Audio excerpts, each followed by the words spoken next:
And in this chapter, there is a solution. We're going to talk about two powers.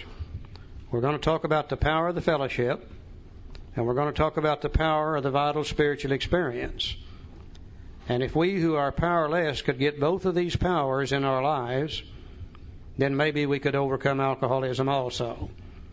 On page 17, for those who are powerless, he writes the prescription. Here he talks about the two powers.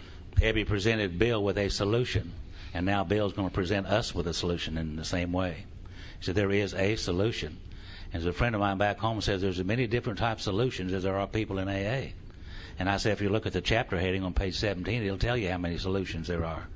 There is a solution, one. He said we, and there's that big word again. We of Alcoholics Anonymous know thousands of men and women who were just as hopeless as Bill. Nearly all have recovered. They have solved the drink problem. Said we're average Americans. Today we can say that we're average citizens of the world because at my last count there was AAs in 154 countries around the world. So all sections of this country and various occupations are represented, as well as many political, economic, social, and religious backgrounds. We are people who normally would not mix. And I think that we're probably the most mixed up group of alcoholics in the world here this morning, here in Laughlin, Nevada. You know, if we didn't have Alcoholics Anonymous to talk about, or drinking and recovery therefrom, I wonder what we would talk about. There's hardly anything. I told you I had a good memory, it's just short. We wouldn't have anything to talk about. But it says that we are people who normally would not mix. But there exists among us a fellowship and a friendliness which is indescribably wonderful. And I hear that this morning and before the meeting. All the talk and the laughter and the going on, that's the fellowship of Alcoholics Anonymous, the spirit of Alcoholics Anonymous. And I got sober on the spirit of Alcoholics Anonymous. That was the only thing keeping me here. So it's a powerful thing. The fellowship of Alcoholics Anonymous kept me sober for quite some time. Now he's going to describe this fellowship of Alcoholics Anonymous by talking about something he already assumes that we know about it, or he thinks we already know about it. And all great teachers have always done this. When they wanted to teach you something new, they would talk to you first about something you already know and use that as an example to teach you something new. You know, we had a great teacher that lived 2,000 years ago, and he was really good at this. When he wanted to teach something to a shepherd, he would tell him a story about sheep. But if he wanted to teach the same thing to the fisherman, he would change his story. This time it would be about fish. Then when he went to the farmer, he talked about cattle and grains. All good teachers do this. Bill is going to use the example of the great passenger ship. He said, we are like the passengers of a great liner. The moment after rescue from shipwreck, when camaraderie, joyousness, and democracy pervade the vessel from steerage to captain's table. You know, Bill is referring to a time in the 30s when your mode of transportation from one continent to another was by the great ocean liners. And on those great ocean liners, they had what they called the steerage section. And people who were immigrants that didn't have very much money, they usually booked passage in the steerage section, way down in the bowels of the ship, very little fresh air, dormitory-style living. I called it the cheese sandwich section, not very good down there. Now, if you had a little more money, though, and you wanted better accommodations, you could pay for fourth class and come up a deck or two. Then you could go third class and come up another deck or two. Then you could go second class and come up another deck or two, and each time the accommodations and the food were better. If you had enough money, you could go in what they call first class. In first class, they had big, fine staterooms. They had great dining rooms. They had good food, fine waiters, access to fresh air all the time. But that still wasn't the most elite place on the ship. If you had the right kind of money... Old money. Old money. If you had the right religion, the right ethnic background, the right everything, you might be invited to dine at the captain's table. Just a few select people could do that. And at the captain's table, you had the best of everything. The best service, the best food, the best everything. Now, it's a long, long ways from the captain's table to the steerage section. And in the journey across the ocean, those two people should never have met each other. In fact, most of those ocean liners even had separate stairwells. So the first class people never even had to see those who rode in the steerage section. They had nothing whatsoever in common. Then I think about the Titanic and the night it hit the iceberg. And these two guys are standing there at the rail of the ship. And one of them got his tuxedo on, his shiny shoes and his little bow tie and everything that goes with it. Standing next to him is the guy from the steerage section. Got his old work overalls on, his old brogans, never wore a tie in his life. These guys had nothing whatsoever in common with each other until they jumped overboard. And when they jumped overboard and their butts hit that cold water, they had something in common. How in the hell do we save ourselves? And they grabbed onto each other and held on to each other. And I doubt very seriously if the man from the captain's table asked for a financial statement from the man from the steerage section. And when these two guys were rescued and got back on another ship or back on land, there was a feeling amongst them which was indescribably wonderful. This has always been true. When people escape from a common peril, there is a feeling that ties them together, and it's one of the greatest feelings in the world, and that's what we got in the Fellowship of Alcoholics Anonymous. We don't care who you are. We don't care where you came from. We don't care how much money you got. We don't care what your education is. We don't care what your ethnic background is, what your religion is, or anything else. All we want to know is, are you an alcoholic? And if you are, there is a feeling amongst us which is indescribably wonderful. Even though we are so different from each other, we are still bound together. Now watch him. He's going to give us a warning. Unlike the feeling of the ship's passengers, however, our joy and escape from disaster does not subside as we go our individual ways. These two guys, when they finally got back on shore, they looked at each other, they said, well, we really don't belong together, and they separated, probably never to meet again. But we will always be alcoholic. And this feeling we have for each other never goes away, and we find it again in city after city after city and country after country. One of the greatest things I've been able to experience in my lifetime is to go to an AA meeting in a foreign country and feel just exactly as good as I did at home. Even though I don't know those people, we are bound together because we're alcoholics. The feeling of having shared in a common peril is one element of the powerful cement which binds us. But that in itself would never have held us together as we are now joined. In other words, this feeling we have for each other in the Fellowship of Alcoholics Anonymous is one of the things that bind us together. But then he said that itself is not enough. The tremendous fact for every one of us is that we have discovered a common solution. We have a way out on which we can absolutely agree and upon which we can join in brotherly and harmonious action. This is the great news this book carries to those who suffer from alcoholism. Not the news of the fellowship, but the news of the common solution.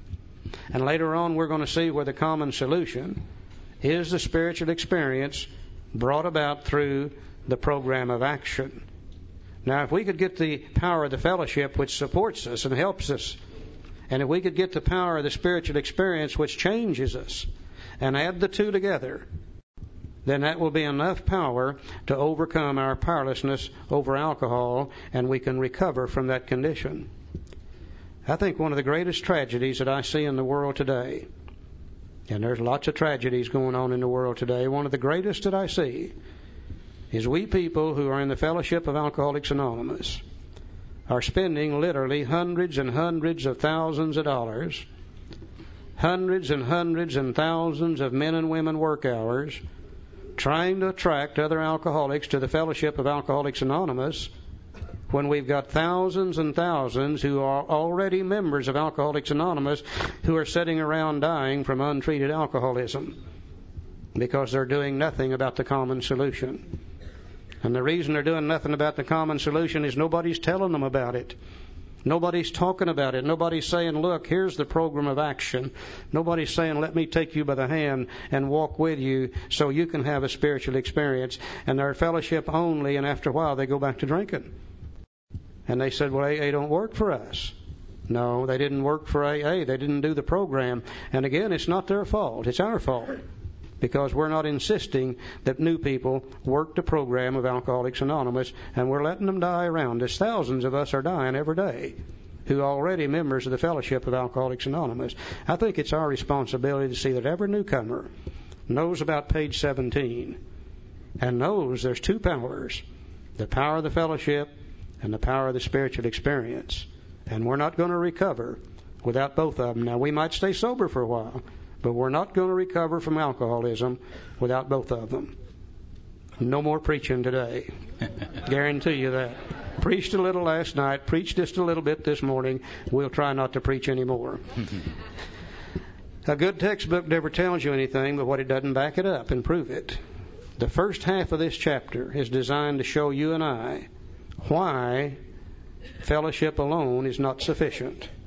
The last half of this chapter is used to show us the solution to alcoholism, the vital spiritual experience. Let's look for just a few minutes at why fellowship alone is not sufficient, and then we'll take a break. Let's go to page 20. He said, you may already have asked yourself why it is so all of us became so very ill from drinking.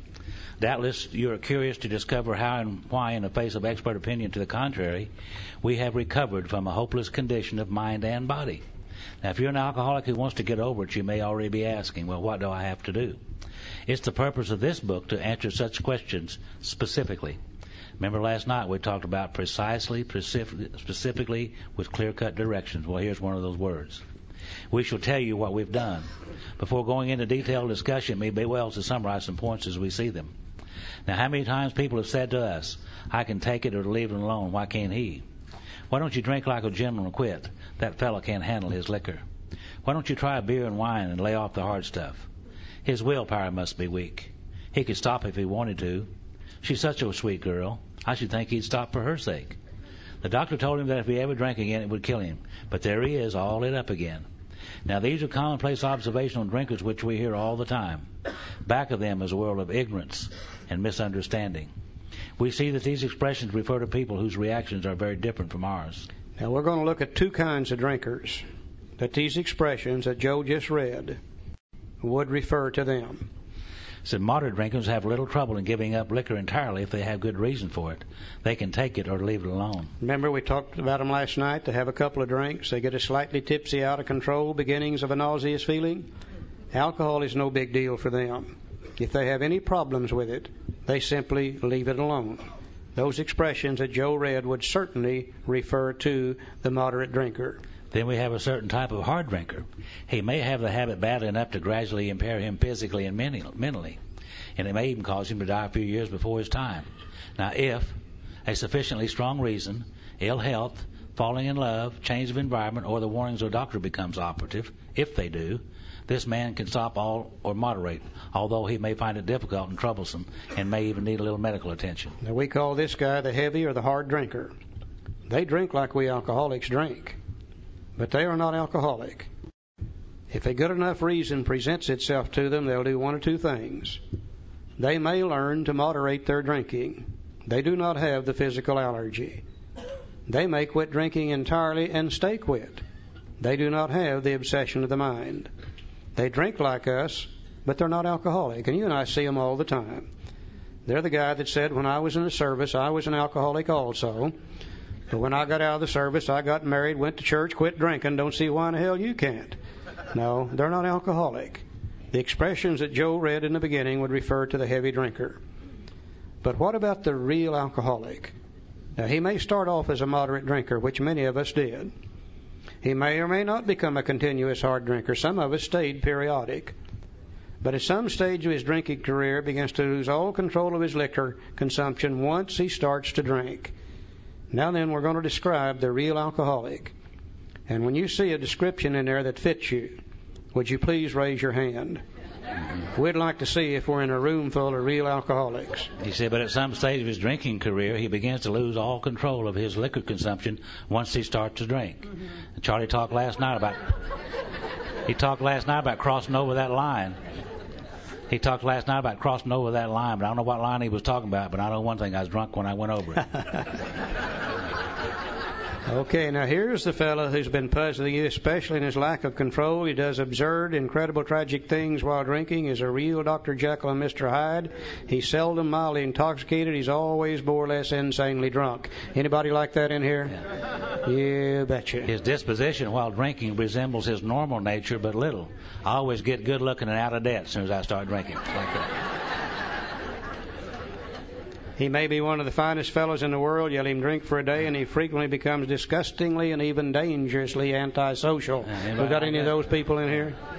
He has a positive genius for getting tired at exactly the wrong moment, particularly when some important decision must be made or engagement. Anybody like that in here? Always getting drunk at the wrong time. Now, everybody holds their hand up on this one. He's often perfectly sensible and well-balanced concerning everything except liquor, but in that respect he's incredibly dishonest and selfish. He often possesses special abilities, skills, and aptitudes, and has a promising career ahead of him. Anybody like that in here? I've never heard anybody but an alcoholic say that, though. I've never heard an Al-Anon say it yet. He used his gifts to build up a bright outlook for his family and himself. Then he pulls the structure down on his head by a senseless series of sprees. Anybody like that in here? He's a fellow who goes to bed so intoxicated he ought to sleep the clock around. Yet early the next morning he searches madly for the bottle he misplaced the night before. Any bottle hiders in here? Yeah. If he can afford it, he may have liquor concealed all over his house to be certain no one gets his entire supply away from him to throw down the waste pipe. Anybody spread them around wherever you might be? Phyllis and I used to buy a lug of whiskey, which is 3/5, and one to share and one to hide from each other. As matters grow worse, he begins to use a combination of high-powered sedative and liquor to quiet his nerves so he can go to work. Anybody ever have to have a little something in the morning? Then comes a day when he simply cannot make it and gets drunk all over again. Perhaps he goes to a doctor who gives him morphine or some sedative to which to taper off. Then he begins to appear at hospitals and sanitariums. Yeah. Never did taper off. I always tapered on for some reason. I don't know. This is by no means a comprehensive picture of the true alcoholic, as our behavior patterns vary, but this description should identify him roughly. If our government has ever done anything right in the field of alcoholism, it's an education of the public as to what alcoholism is and what it isn't. Because of that, a lot of the stigma has been removed from alcoholism. Many people are getting to us today before they have to do everything here that describes the real alcoholic. But I'll guarantee you, if you're a real alcoholic, you found yourself in there somewhere. At least one of them are going to fit you. In my case, practically every one of them. One in particular.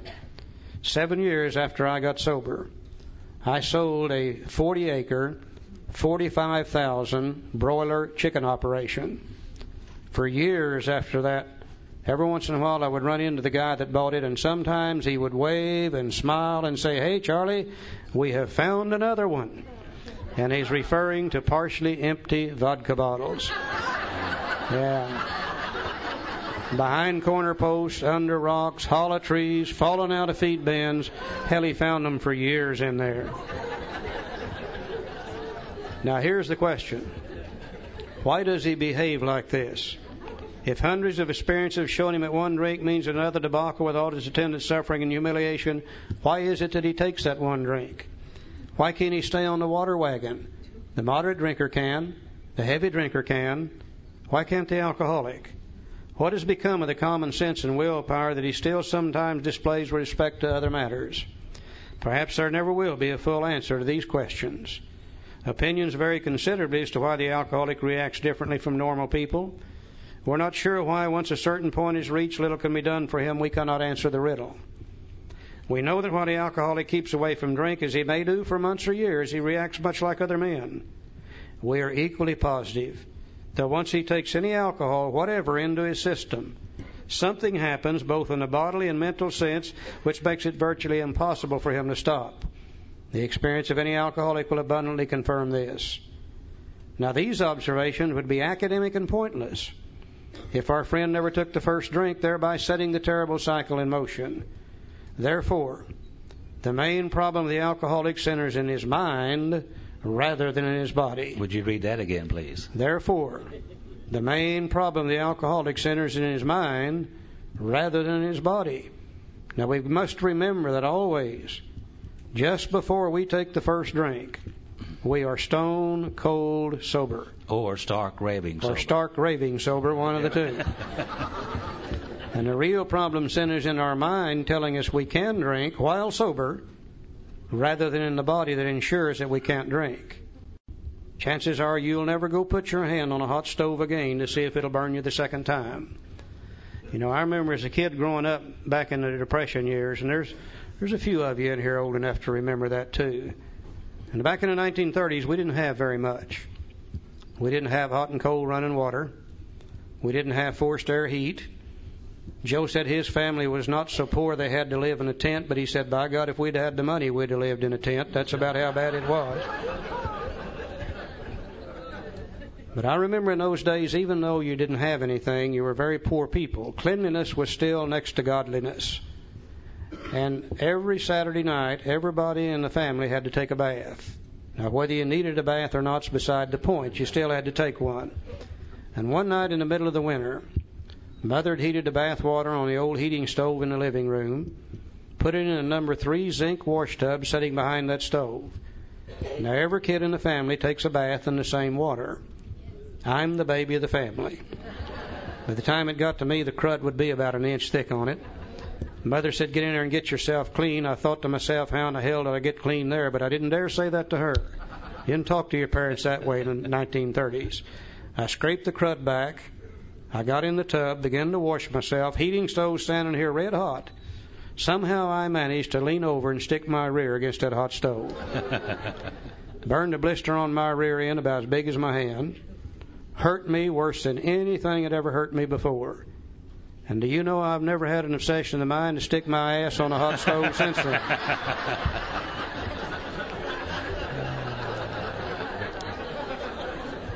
I have never jerked my britches down, backed up to a stove, and said, burn me again.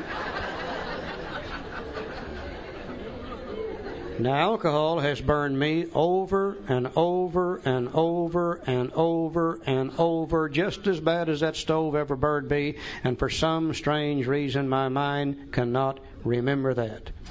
Left on my own resources, I start thinking about drinking, and after a while I think about only what it's going to do for me. That great sense of ease and comfort. That great, exciting, in-control feeling that comes from the first couple of drinks, and my mind keys in on that. I forget about the jailhouse, the hospitals, and the divorce courts, and I don't see a thing in the world wrong with taking a drink. And I take a drink, and I trigger the allergy, and I end up drunk, over and over and over again. Last paragraph, page 24. So now when this sort of thinking is fully established in an individual with alcoholic tendencies, he has probably placed himself beyond human aid. And unless locked up, may die or go permanently insane. Now, if we've placed ourselves beyond human aid, then the fellowship of Alcoholics Anonymous will not bring about recovery, because the fellowship is made up of a group of human beings who are just as powerless over alcohol as I am. So there's got to be a solution to that condition that we've just talked about. And page 25 gives it to us. There is a solution. Let's go to page 25. Let's begin to look at the solution. We could see that the fellowship gave us enough power to support us for a while. But we were told that fellowship alone is not sufficient. And then it explained why fellowship alone is not sufficient. So now on page 25, we'll start looking at the real solution to alcoholism.